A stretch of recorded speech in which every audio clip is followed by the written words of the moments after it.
Bonjour les enfants, une nouvelle semaine commence, alors j'en profite aussi pour dire des choses aux parents, donc si vous pouvez les appeler pour qu'ils écoutent ce que j'ai à dire, ça vous concerne et ça les concerne aussi un petit peu.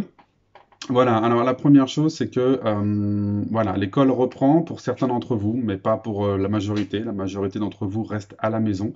Les derniers chiffres que j'ai, c'est qu'il y a 4 élèves seulement de la classe de CE1 qui sont à l'école, peut-être 5, peut-être 6 la semaine d'après, mais bon, ça reste pas beaucoup de personnes. Donc vous allez devoir continuer à travailler à la maison. À la maison. Je sais que c'est pas évident, ni pour vous, ni pour vos parents, qui parfois travaillent aussi en même temps à côté, etc. Alors il va y avoir une bonne chose, c'est que le confinement, lui, est fini, donc ça veut dire que l'après-midi, vous pourrez sortir hein, de façon plus libre, plus longtemps, plus loin.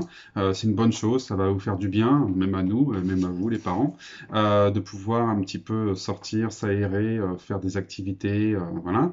Je rappelle quand même de ne pas oublier les gestes barrières, hein, ceux qui permettent de réduire la chance ou le risque plutôt d'être contaminé. Lavez-vous bien les mains en rentrant. Restez à distance des autres, les enfants, pour pas risquer de vous contaminer ou contaminer vos parents. Voilà, faut respecter les règles. Hein.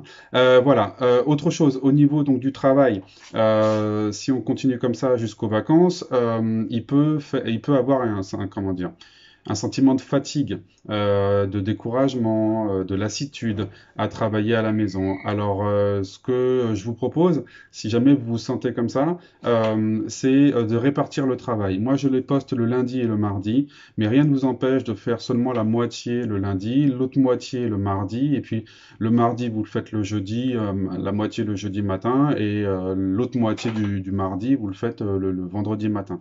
Il est préférable de réduire le temps de travail plutôt que de s'épuiser et d'abandonner complètement.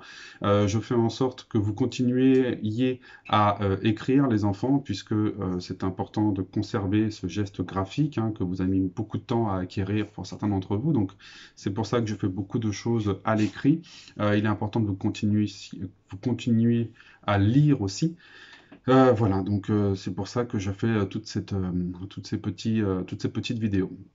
Voilà, donc voilà, je voulais juste dire, n'hésitez pas à mettre un peu plus de temps à faire les choses, même s'il y a des choses que vous ne faites pas parce que vous les maîtrisez bien ou des choses que vous avez plus de mal. N'abandonnez pas les choses où vous avez plus de mal, hein. Mettez peut-être plus de temps, mais les abandonnez pas. D'accord?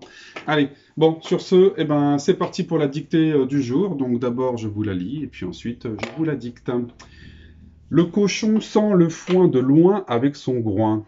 Le pingouin est témoin de la fonte des glaces. Le témoin est dans le coin car il a menti.